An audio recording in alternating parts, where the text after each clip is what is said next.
Feb ఫస్ట్న అంటే నిన్న యూనియన్ బడ్జెట్ 2021-22కి ఎస్టిమేషన్ ప్లాన్ ఆఫ్ యాక్షన్ని నిర్మలా సీతారామన్ పార్లమెంట్లో ఇంట్రడ్యూస్ చేయడం జరిగింది. అయితే బడ్జెట్ అనేది చాలా లెంతీ డాక్యుమెంట్. దాని గురించి మనం ఆల్రెడీ ఎస్విఆర్ అకాడమీలో చాలా డీటెయిల్గా మీకు వాల్యూమ్స్ ఫామ్లో రిలీజ్ అవుతూ ఉంటాయి. సో సేమ్ మనం ఎకనామిక్ సర్వేని కూడా వితిన్ 1.5 అవర్లో మొత్తం ఎకనామిక్ సర్వే మొత్తాన్ని కూడా కవర్ చేయడం జరిగింది. సో దాన్ని కూడా నేను డిస్క్రిప్షన్లో లింక్ ఇస్తున్నాను. ఎవరైనా ఎకనామిక్ సర్వే గురించి తెలుసుకోవాలంటే అక్కడ క్లిక్ చేసి ఆ ఎకనామిక్ సర్వేని ఎస్విఆర్ అకాడమీ యూట్యూబ్ ఛానల్లో చూడవచ్చు మీరు.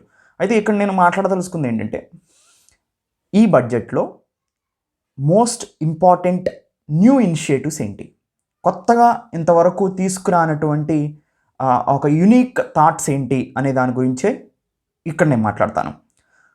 ఈ బడ్జెట్లో నిర్మలా సీతారామన్ ఇంట్రొడ్యూస్ చేసిన వాటిలో ఒక 5 యునీక్ వేస్ ఉన్నాయి. సో అంటే వీటికి చాలా పోస్ట్ పాండమిక్ తర్వాత అంటే కోవిడ్-19ని ఎదుర్కొన్న అనుభవంతో ఫ్యూచర్లో ఈ ఎన్వైరన్మెంట్ని, పీపుల్ హెల్త్ని ఎలా ప్రొటెక్ట్ చేయాలి అనే ఉద్దేశం మీదే ఈ పాయింట్స్ అన్నీ కూడా మేజర్గా డిపెండ్ అయి ఉన్నాయి.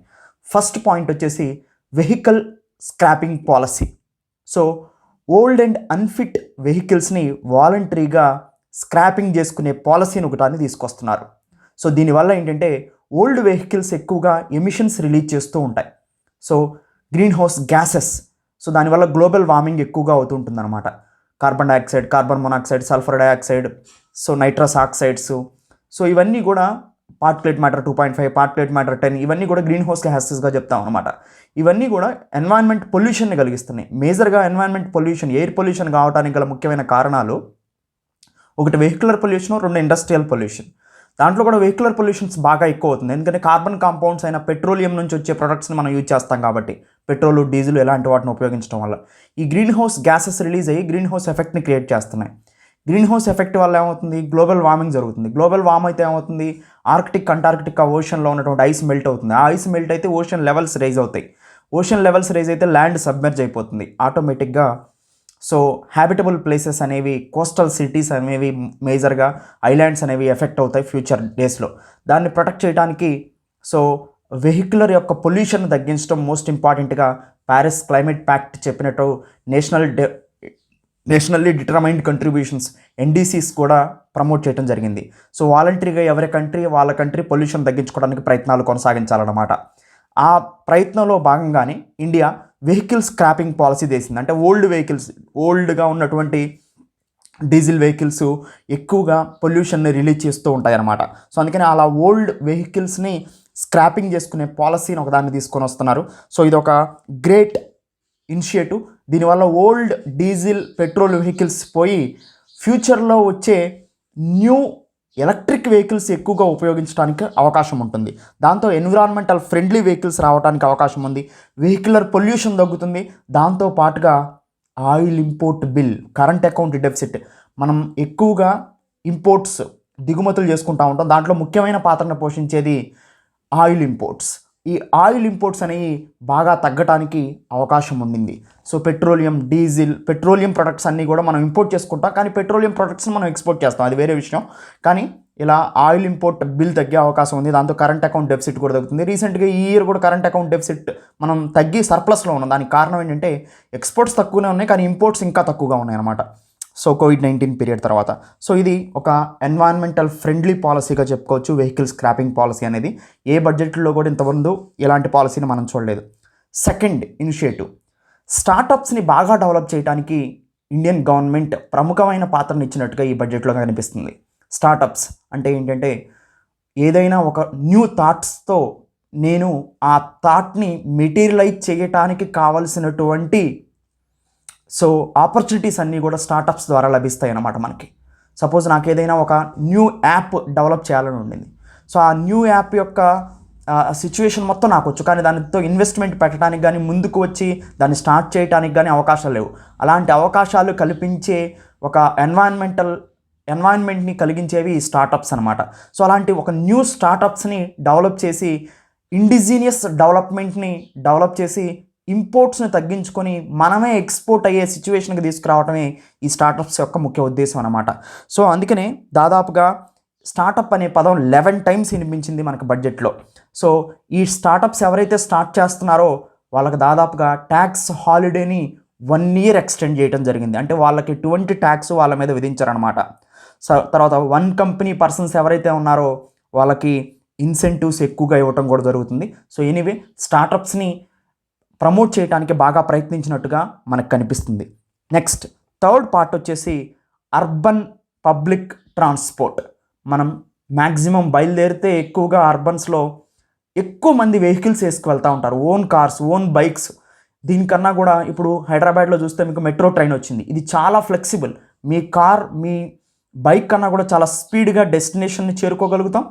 దాంతో పాటుగా ఎన్వైరన్మెంటల్ ఫ్రెండ్లీ ఫ్యూయల్ ఈ వీటిలో ఉపయోగిస్తారు. ఎటువంటి ఎమిషన్స్ రావు. అంటే ఎందుకు, పవర్ మీద నడుస్తుంది కాబట్టి. ఆల్రెడీ పవరు కోల్తో తయారు చేసింది అనుకోండి, అది వేరే విషయం, అక్కడ ఎమిషన్స్ జరుగుతున్నాయి.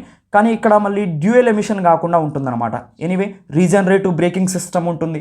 సో మెట్రో ట్రైన్స్లో ఇలాంటి public transport, eco friendly public transport, hydrogen ఫ్యూయల్తో నడిచే బస్సెస్ కానీ, సో మెట్రో ట్రైన్స్ కానీ, సో సోలార్ ఎనర్జీతో తయారు చేసి, విండ్ ఎనర్జీతో, రెన్యూబుల్ ఎనర్జీతో తయారు చేసినటువంటి పవర్ని మెట్రోకి సప్లై చేయటం వల్ల కానీ ఎన్వైరన్మెంటల్ పొల్యూషన్ తగ్గించవచ్చు. అందుకని మన బాధ్యతగా అర్బన్ ఏరియాస్లో కనుక మనం పబ్లిక్ ట్రాన్స్పోర్ట్ని కనుక యూజ్ చేయగలిగితే, సో ఎన్వైరన్మెంటల్ పొల్యూషన్ని, సిటీలో లైఫ్ ఎక్స్పెక్టెన్సీ రేషియో, పొల్యూషన్ వల్ల ఎక్కువగా క్యాన్సర్స్ కానీ అదర్ డిసీజెస్ వస్తున్నాయి, వాటిని తగ్గించడానికి కూడా ఎక్కువగా అవకాశం ఉంటుంది.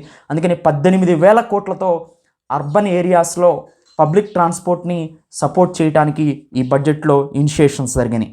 ఫోర్త్ పాయింట్ వచ్చేసి push for regional languages, vernacular languages. So దీంట్లో నాలెడ్జ్ పెంచుకోవడానికి ఎక్కువైన అవకాశం ఉండింది.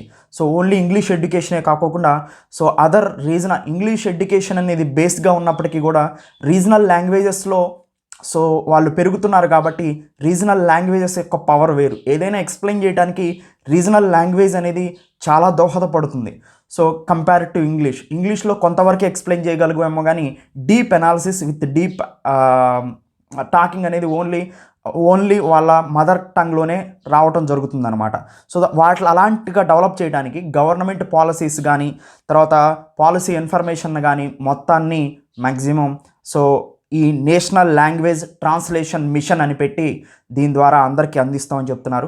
సో దీనివల్ల ఇప్పుడు చైనా ఉంది, మెజారిటీ పీపుల్ చైనీస్ లాంగ్వేజ్ మ్యాండరిన్నే మాట్లాడతారు. అయినప్పటికీ కూడా ఎస్ఎన్టీలో కానీ ఎడ్యుకేషన్లో కానీ చైనా ముందుండి. దానికి కారణం ఏంటంటే, so own knowledge most important, communication కూడా మోస్ట్ ఇంపార్టెంట్ ఈ డేస్లో. కానీ నాలెడ్జ్ అనేది సో ఓవర్కమ్ చేస్తుంది కమ్యూనికేషన్ని.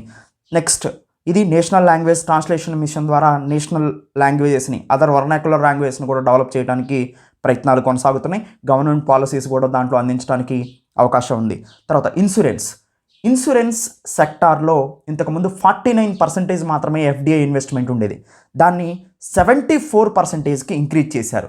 ఎందుకు ఇంక్రీజ్ చేశారు ఏంటి అనేది చూద్దాం. ఇన్సూరెన్స్ అనేది ఇప్పటికీ కూడా చాలా తక్కువ మందికి మాత్రమే అవైలబుల్గా ఉండింది. అది హెల్త్ ఇన్సూరెన్స్ అయి ఉండొచ్చు, లైఫ్ ఇన్సూరెన్స్ అయి ఉండొచ్చు. సో లైఫ్ ఇన్సూరెన్స్ అంటే సింపుల్గా మీరు మనీని పే చేస్తారు. మనీని ఎవ్రీ ఇన్స్టాల్మెంట్స్లో, అది మంత్లీ కానీ, క్వార్టర్లీ కానీ, ఇయర్లీ, మంత్లీ ఇన్స్టాల్మెంట్స్లో పే చేస్తారు. పే చేసిన తర్వాత మీరు ఒక 10 lakhs పే చేశారనుకోండి, మీకు ఒక 50 years, ఒక 25 years పాలసీ టర్మ్ కట్టారనుకోండి, ఆ 25 years తర్వాత మీకు ఈ 10 లక్షలకు గాను ఇంకొక 25 లక్షలు మీకు వస్తుంది ఇంట్రెస్ట్ రేట్తో. అలా ఉపయోగపడుతుంది. రెండోది, మధ్యలో ఏమైనా దురదృష్టవశాత్తు కనుక మీరు మరణిస్తే మీ ఫ్యామిలీకి ఇన్సూరెన్స్ కవర్ని అందిస్తుంది. So 1 crore rupees, 50 lakhs rupees ఎంతో కొంత ఆ ప్లాన్స్ని బట్టి.